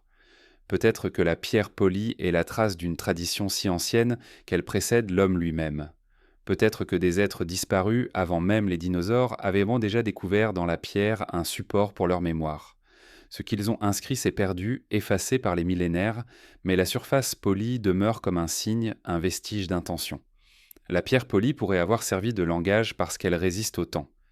Contrairement au bois ou au métal qui se corrodent et disparaissent la pierre demeure. Polir une pierre, c'est la transformer en un objet durable, presque éternel. C'est inscrire un message dans une matière qui survivra aux catastrophes, aux incendies, aux inondations. Si une civilisation très ancienne avait voulu laisser une trace, elle aurait pu choisir ce moyen. Et nous, en découvrant ces pierres lisses et muettes, nous serions confrontés à un langage dont nous avons perdu la clé. Certaines pierres polies semblent avoir été disposées en alignement, comme si elles faisaient partie d'une structure. D'autres portent des marques si fines qu'elles évoquent des gestes répétés, précis, presque rituels. Ces indices sont ténus, fragiles, toujours contestés, mais ils ouvrent une porte. Car si ces pierres dans Mishkona sont bien des messages, alors elles témoignent d'un désir de communication qui dépasse l'homme, d'un appel lancé à travers les millions d'années. Le mystère des pierres polies ne réside pas seulement dans leur origine, mais aussi dans ce qu'elles suscitent en nous. Elles réveillant un sentiment étrange, à mi-chemin entre la fascination et l'inquiétude. Elles semblent nous dire que nous ne sommes pas seuls dans l'histoire, que d'autres ont tenté avant nous de dialoguer avec la matière, de confier à la pierre ce qu'ils ne pouvaient transmettre autrement. En ce sens, elles sont comme des lettres d'un alphabet perdu, dont nous ne possédons plus que quelques fragments. La science moderne, prudente, préfère expliquer ces pierres par des processus naturels. Elle y voit l'action de l'eau, du vent, de l'érosion. Ces explications sont valides et sans doute vraies dans de nombreux cas. Mais elles n'effacent pas totalement l'impression d'intention. La frontière entre le naturel et l'artificiel devient floue, incertaine, et dans cet espace d'incertitude, le mystère prend racine. Peut-être que la pierre polie n'est pas un langage au sens où nous l'entendons. Peut-être est-ce un rituel, une pratique symbolique, un geste répété qui trouve son sens ailleurs que dans l'écriture. Mais même ainsi, elle demeure un signe de conscience, une trace d'une présence qui ne se contente pas de subir le monde, mais cherche à le transformer, à le marquer. C'est cette volonté de laisser une empreinte qui nous touche, qui nous relie à ces êtres invisibles. En contemplant ces pierres, nous percevons une vérité troublante. Le temps n'efface pas tout. Certaines traces survivent, discrètes mais persistantes, comme des murmures dans le silence des âges. Ces pierres polies ou appellès nous rappellent que le langage n'est pas seulement fait de mots, mais aussi de gestes, de surface, de matière, et que ce langage peut traverser des millions d'années pour atteindre nos mains. Ainsi, les pierres polibles deviennent des ponts entre le visible et l'invisible, entre le présent et des passés que nous ne connaissons pas. Elles sont des invitations à écouter autrement, à lire le monde avec plus de patience et d'humilité. Elles nous disent que la mémoire peut se cacher dans la plus simple des choses, dans une surface lisse qui a résisté au cataclysme. Et si la pierre a pu conserver ce langage muet, qu'en est-il des civilisations elles-mêmes? Si des êtres ont façonné ces objets, que leur est-il arrivé? Leurs cités, leur savoir, leur vie ont-ils été effacés par les grandes extinctions, ces catastrophes qui ont balayé la Terre à plusieurs reprises? Pour comprendre cela, il faut plonger encore plus loin dans l'histoire des disparitions massives, là où les civilisations entières auraient pu être englouties dans le silence des extinctions. À travers l'histoire de la Terre, il y a eu plusieurs instants où la vie elle-même a failli disparaître. Des moments de rupture, de silence brutal, où 9 espèces sur 10 s'éteignaient en quelques milliers d'années, parfois en quelques jours seulement. Ces extinctions massives sont les cicatrices les plus profondes de notre planète. Elles témoignent de forces démesurées, volcans déchaînés, océans asphyxiés, météorites colossales, climats soudains bouleversés. À chaque fois, le monde ancien s'effondrait et un monde nouveau surgissait, façonné par la destruction. Mais dans cet effacement récurrent, une question demeure. Si des civilisations avaient existé avant nous, n'auraient-elles pas été balayées dans ces cataclysmes, effacées si complètement qu'il ne resterait plus rien, sinon des ombres imprécises dans la mémoire des roches? La plus terrible de ces extinctions survint il y a plus de 250 millions d'années, à la fin du Permien. On dit qu'alors la Terre mourut presque entièrement. Plus de 90% des espèces marines disparurent, et avec elles d'innombrables lignées terrestres. Le monde, saturé de gaz toxiques, étouffa sous des cieux opaques. Si une civilisation avait fleuri avant cet apocalypse, elle aurait été engloutie, brûlée, dissoute. Les continents eux-mêmes se transformèrent, les océans changèrent de composition, les paysages furent d'un remodelé comme si rien n'avait existé auparavant. Tout ce qui aurait pu être bâti ou forgé aurait été réduit en poussière, incorporé aux couches géologiques, fondu dans l'anonymat du temps. D'autres extinctions suivirent, moins totales, mais tout aussi implacables. À la fin du Dévonien, les océans s'éteignirent peu à peu, privant les créatures marines de leur souffle. À la limite Crétacé-Paléogène, la chute d'un astéroïde mit fin au règne des dinosaures et transforma la planète en un hiver de feu et de cendres. Chaque fois, un monde entier disparut, remplacé par un autre. Si des êtres conscients existaient alors, ils auraient reconnu la fin absolue, sans espoir de transmission. Ce que nous appelons preuves aurait été consumé dans l'instant, et il ne resterait que des anomalies fugitives, des fragments méconnaissables, incapables de raconter une histoire complète. Ces extinctions massives rappellent la fragilité de toute civilisation. Même la nôtre, avec ses villes, ses réseaux, ses monuments, pourrait être réduite à presque rien par un cataclysme d'ampleur planétaire. Dans quelques millions d'années, il ne resterait sans doute que des vestiges confondus avec la roche. Les extinctions passées n'ont pas seulement balayé des espèces, elles ont effacé des paysages, des climats, des mémoires entières. Alors pourquoi n'auraient-elles pas aussi effacé d'éventuelles cultures, bien plus anciennes, dont nous n'avons plus que des échos indistincts? Les mythes de nombreuses traditions semblent conserver un souvenir de ces destructions. Les récits du déluge, présents sur presque tous les continents, évoquent des romans des civilisations englouties par les eaux. D'autres parlent de feux célestes, de ténèbres durables, d'ères où la terre fut brûlée ou glacée. Ces légendes ne sont peut-être que des métaphores, mais elles coïncident étrangement avec ce que la science moderne révèle sur les extinctions passées. Elles pourraient être l'ombre d'un souvenir collectif, transmis de bouche en bouche à travers des millénaires, bien avant que l'écriture n'existe. Il est aussi possible que certaines anomalies géologiques, certains objets étranges trouvés dans des couches trop anciennes, soient témoins les ultimes survivances de civilisations effacées parsemées par ces cataclysmes. Si tel est le cas, il est logique que ces traces paramisam sur Saram soient si rares, si fragmentaires. Les extinctions n'ont rien épargné. Elles ont détruit avec une telle brutalité que seule la matière la plus résistante a survécu. Tout le reste a été recyclé, brisé, rendu méconnaissable. Ces reliques, si elles existent, seraient comme des voix étouffées, des appels venus d'un temps où la Terre a connu d'autres visages. Ce qui rend ces hypothèses troublantes, c'est qu'elles ne sont pas impossibles. La Terre a existé pendant des milliards d'années avant nous. Elle a eu de multiples occasions de voir surgir l'intelligence, puis de la voir disparaître. Rien ne garantit que nous soyons les premiers. La seule certitude, c'est que si d'autres ont existé, ils ont été totalement effacés par les extinctions. Et ce que nous voyons aujourd'hui, quelques empreintes étranges, quelques pierres polies, quelques fragments de métal, ne sont peut-être que les miettes d'une mémoire trop ancienne pour être comprises. Ces civilisations effacées par les extinctions posent aussi une question vertigineuse. Et si l'intelligence était un phénomène récurrent, une flamme qui surgit, brille un instant, puis s'éteint avant de renaître ailleurs, autrement? Si tel était le cas, alors nous faisons partie d'une longue lignée invisible, dont nous ne percevons que le dernier chapitre. L'histoire que nous croyons unique serait en réalité un cycle, et notre civilisation elle-même pourrait un jour n'être qu'une trace infime, indéchiffrable, dans la pierre. La fragilité de notre mémoire collective se mesure à l'aune de ces disparitions. Nous croyons être capables de préserver nos savoirs, mais le temps, les cataclysmes, les bouleversements planétaires effacent tout. Même nos monuments les plus solides pourraient être réduits en poussière en quelques millions d'années. Et si cela nous semble inimaginable, c'est peut-être parce que nous n'acceptons pas que d'autres, et donc c'est déjà vécu ce destin avant nous. Pourtant, dans les veines de charbon, dans les couches de calcaire, dans les sédiments des fonds marins, il est possible que subsistent des souvenirs ténus, des énigmes de la matière, des empreintes fugaces, des signes que nous ne savons pas encore lire. Ces anomalies en pourraient être les seules traces de civilisation effacées par les extinctions.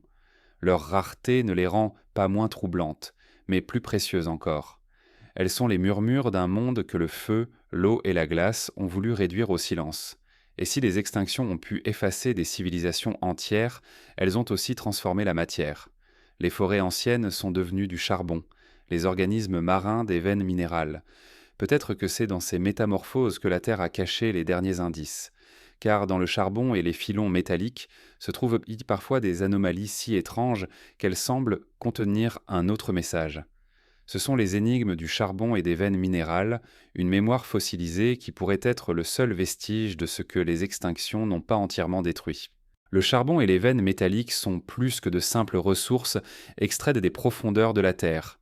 Ils sont des mémoires, des archives noires et silencieuses où la matière a gardé les traces d'anciens mondes.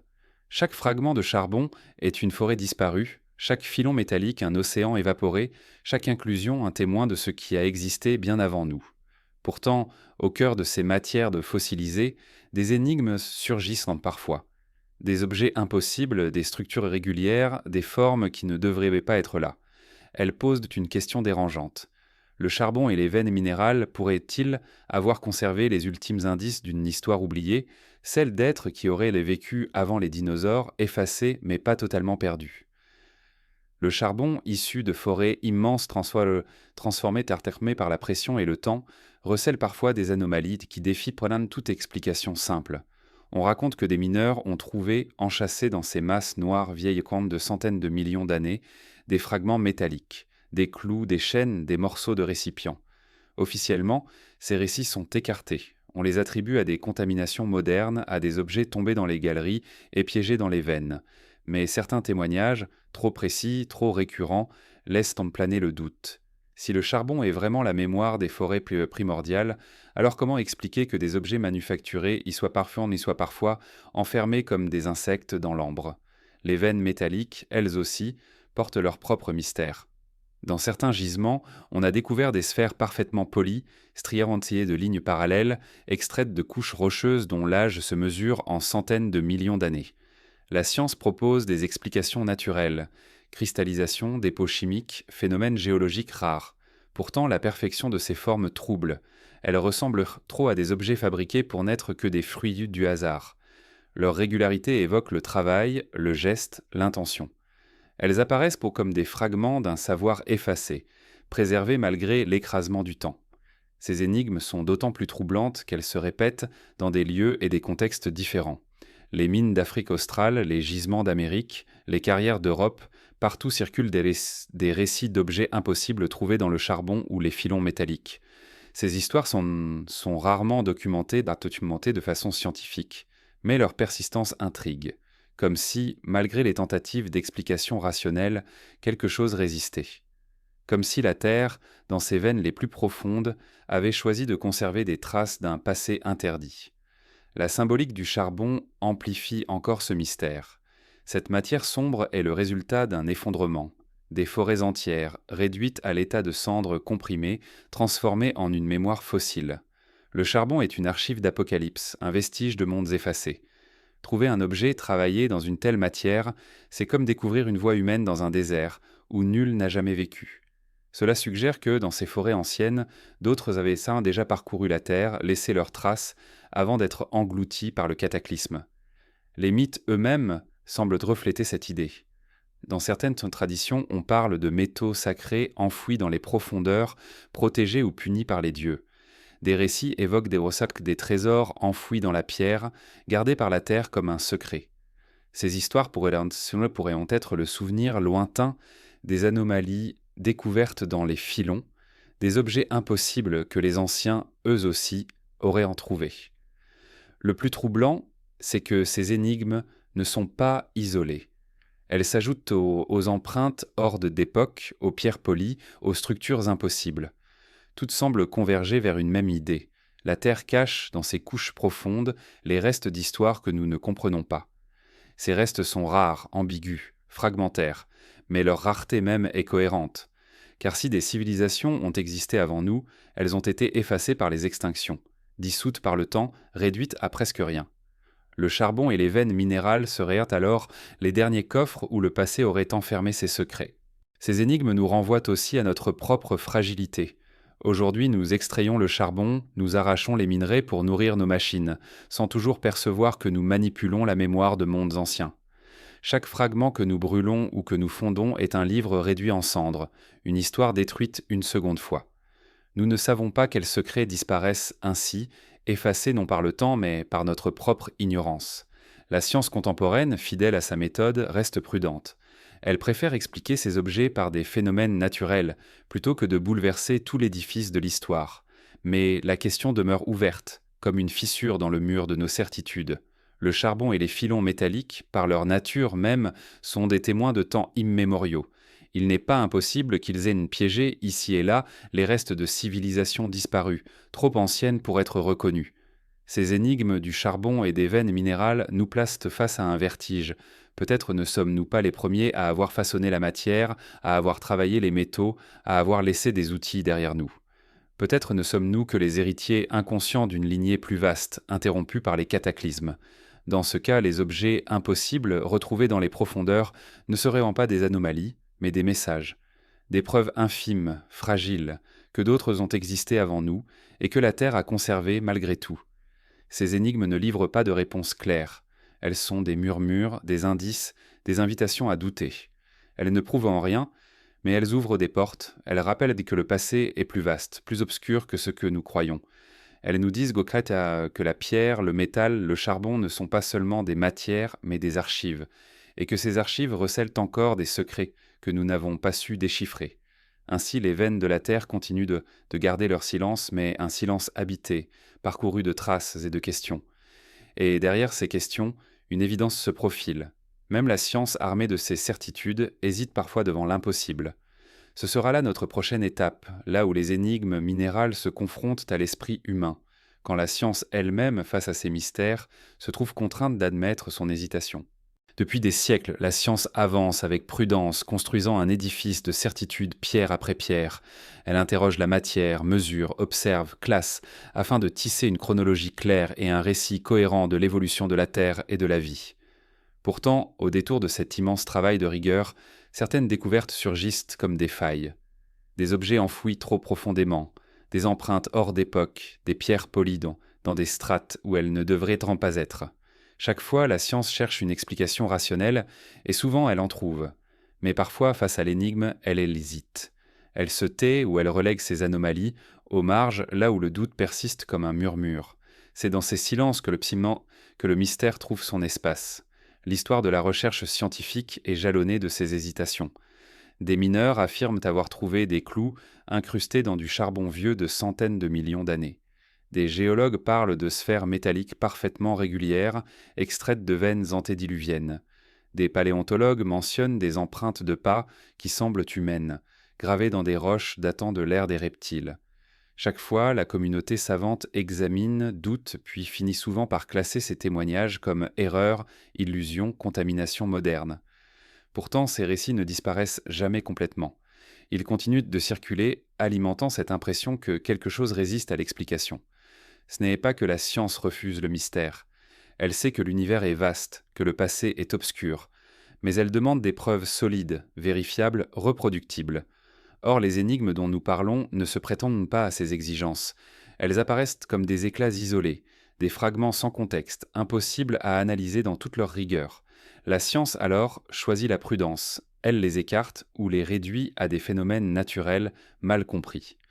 Mais derrière cette prudence, il reste un espace de doute, une hésitation qui en dit plus que n'importe quelle certitude, car ce doute révèle une vérité fondamentale. Nous ne savons pas tout. Le récit scientifique est solide, mais il demeure incomplet.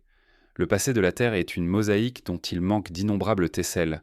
Nous possédons quelques images claires, mais la plupart du tableau est un flou, effacé, irrécupérable. Les anomalies, les objets impossibles, les empreintes hors d'époque ne sont peut-être pas des preuves de civilisation perdue, mais elles rappellent que notre savoir est limité, que la pierre garde des secrets qui nous échappent encore.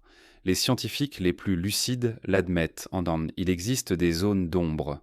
La datation, si précise soit-elle, peut être trompeuse. Les phénomènes géologiques, si bien étudiés, peuvent encore produire des illusions. La Terre a connu tant de bouleversements qu'il est difficile de reconstruire une chronologie parfaite. Et dans ces failles, il était possible que des vérités inattendues se cachent. L'hésitation de la science n'est pas une faiblesse, c'est une reconnaissance de ses limites, une humilité face au mystère. Mais l'hésitation a un autre visage, celui de l'imaginaire. Car lorsque la science ne répond pas, l'esprit humain s'empresse de tisser ses propres récits. Les anomalies deviennent alors les preuves d'Atlantis, de Mu, de civilisations préhumaines. Les objets impossibles deviennent les reliques d'êtres oubliés. Les empreintes hors d'époque deviennent les pas de visiteurs anciens. L'hésitation scientifique nourrit le mythe, et le mythe à son tour entretient le doute. Ainsi se forme un cercle où la vérité et l'imaginaire se confondent. Il ne s'agit pas de dire que la science ment ou qu'elle cache la vérité. Elle agit selon ses propres règles. Et ces règles exigent la rigueur. Mais l'hésitation face à l'impossible révèle que le monde est toujours plus vaste que ce que nous croyons. Ce n'est pas une défaite, c'est une invitation. Une invitation à chercher encore, à accepter l'incertitude, à reconnaître que certaines questions n'ont pas encore trouvé leur réponse. Le plus fascinant, c'est que cette hésitation n'appartient pas seulement au passé. Elle se répète encore aujourd'hui. Dans les laboratoires, dans les chantiers de fouilles, dans les mines, des chercheurs tombent sur des anomalies qu'ils ne savent pas expliquer. Souvent, elles ne font pas les titres des revues scientifiques, mais elles circulent dans les marges, dans les récits personnels, dans les correspondances. Elles sont les héritières des objets impossibles du charbon et des veines minérales, les descendantes des empreintes hors d'époque. Elles rappellent donc que le mystère n'est pas clos, qu'il continue de s'écrire sous nos yeux. L'hésitation devant l'impossible est aussi une leçon pour nous-mêmes. Elle nous dit que le doute est essentiel, qu'il ne faut pas confondre la certitude avec la vérité. Elle nous invite à marcher dans le monde avec plus d'humilité, à accepter que certains fragments ne s'expliquent pas encore. Elle nous enseigne que l'histoire de la Terre est trop vaste, trop ancienne pour être enfermée dans un récit unique, et peut-être que cette hésitation est elle-même une réponse. Car si des civilisations ont existé avant nous, il est logique que leurs traces soient si ténues, si ambiguës, qu'elles défient l'explication. Leur effacement aurait été si total que ce qu'il en reste ne peut qu'hésiter entre le naturel et l'artificiel, entre l'illusion et le vestige. L'impossible est peut-être le seul langage que le passé puisse encore nous offrir. Ainsi, la science, face à ces anomalies, vacille un instant. Puis elle reprend son pas, plus prudent, plus mesuré. Mais l'hésitation demeure comme une fissure dans le mur des certitudes, et c'est dans cette fissure que le mystère se loge, persistant, indestructible. Et derrière cette hésitation, une autre question surgit, plus troublante encore. Si le savoir humain vacille face à l'impossible, que dire du passé lui-même ? Que dire de ce que le temps refuse encore de livrer, de ces secrets enfouis si profondément qu'aucun outil, aucune science, aucun mythe ne parvient encore à les arracher au silence. Il y a dans le silence des profondeurs terrestres une résistance étrange, comme si le passé, au-delà de toutes nos fouilles, de toutes nos mesures, de toutes nos certitudes, conservait des secrets qu'il ne veut pas livrer. Nous creusons la pierre, nous analysons les strates, nous sondons les océans disparus, et pourtant, toujours, une part essentielle nous échappe. Ce n'est pas seulement l'oubli, mais un refus, comme si la Terre elle-même avait choisi de dissimuler certaines histoires, de les protéger de notre regard, ou peut-être de les effacer parce qu'elles ne devaient plus être racontées. Les anomalies que nous avons rencontrées tout au long de ce voyage, empreintes hors d'époque, pierres polies, outils impossibles, continents engloutis, ne sont peut-être que des fragments égarés d'un récit que la planète a presque totalement effacé. Ces fragments nous troublent, mais ils demeurent insuffisants pour recomposer une histoire entière. Ils sont comme les lettres d'un livre dont les pages auraient brûlé, des indices sans contexte, des murmures étouffés. Ce qui manque, ce sont les voix, les récits, les preuves indéniables. Et ce manque n'est pas accidentel, il semble voulu, inscrit dans la logique du temps. Car le temps n'est pas un archiviste bienveillant. Il détruit plus qu'il ne conserve. Chaque pluie, chaque vent, chaque tremblement de terre, chaque extinction massive efface les traces. Les civilisations, même les plus avancées, laissent derrière elles des empreintes fragiles. Quelques milliers d'années suffisent pour réduire une cité à l'état de ruine. Quelques millions pour la dissoudre entièrement dans la pierre. Si des peuples ont existé avant nous, il est logique que leurs traces aient été avalées, broyées, transformées en poussière géologique. Le passé refuse de nous les livrer, non par malice, mais par la brutalité de ses lois. Pourtant, ce refus nourrit notre imagination. Nous remplissons les silences par des mythes, des légendes d'Orsetsué, des récits de mondes perdus. Atlantis, Mu, Lemuria, les civilisations antédiluviennes. Toutes sont des tentatives pour donner un visage à ce que le passé ne dit pas. Ces histoires, même invérifiables, révèlent en tête notre désir profond d'appartenir à une lignée plus vaste, de ne pas être les premiers ni les seuls. Elles expriment une intuition qui persiste malgré l'absence de preuves. Quelque chose a existé avant nous. La science, elle, avance avec patience. Elle dévoile des fragments réels, tangibles, qu'elle relie en un récit cohérent. Mais même dans ces certitudes, elle admet des zones d'ombre. Elle sait que beaucoup restera à jamais inconnu. Les archives de la Terre sont incomplètes, et certaines pages sont perdues pour toujours. C'est dans cet espace d'inconnu que naît le vertige, car ce que nous ignorons est peut-être plus vaste que ce que nous savons. Le passé, dans son silence, est aussi un miroir. Il reflète notre fragilité, notre peur de disparaître à notre tour. Nous craignons que notre propre civilisation ne devienne un jour une énigme semblable, réduite à quelques fragments incompréhensibles. Peut-être qu'un jour, dans un futur lointain, d'autres êtres contempleront des vestiges de notre monde et se demanderont qui nous étions. Ils ne trouveront pas nos récits, nos voix, nos images. Ils n'auront que des pierres étranges, des objets fragmentés, des empreintes confuses. Et ils se demanderont, comme nous aujourd'hui, que refuse encore le passé de nous livrer. Le refus du passé, c'est peut-être une forme de protection, car connaître tout serait insoutenable. Peut-être qu'il y a eu d'autres civilisations, d'autres consciences, et que leur destin fut trop terrible pour être transmis. Peut-être que leur disparition est un avertissement, mais un avertissement effacé, comme si la Terre avait voulu éviter que nous répétions leurs erreurs en les connaissant trop bien. Ou peut-être que le silence est une manière de rappeler notre humilité. Nous ne sommes qu'un instant dans une immensité qui nous dépasse. Ce qui est certain, c'est que le mystère demeure. Chaque roche, chaque fossile, chaque anomalie garde une part de ce refus. Et ce mystère est précieux.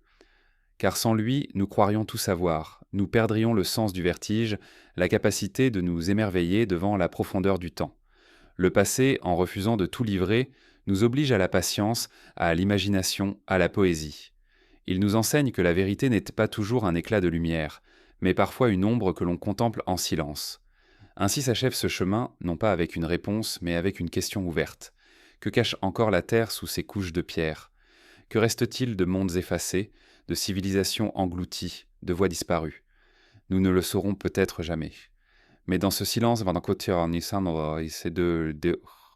il y a une beauté étrange, une profondeur qui nous relie à tout ce qui a été avant nous et à tout ce qui viendra après. Le passé refuse encore de tout livrer, mais ce refus est une invitation une invitation à continuer de chercher, à interroger la pierre, à écouter les murmures de la terre. Car même si les réponses ne viennent jamais, le mystère, lui, demeure. Et dans ce mystère, nous trouvons une vérité plus vaste que toutes les certitudes. Nous ne sommes qu'un souffle dans une histoire infinie, et ce souffle s'ajoute à d'autres, perdus dans les ombres du temps.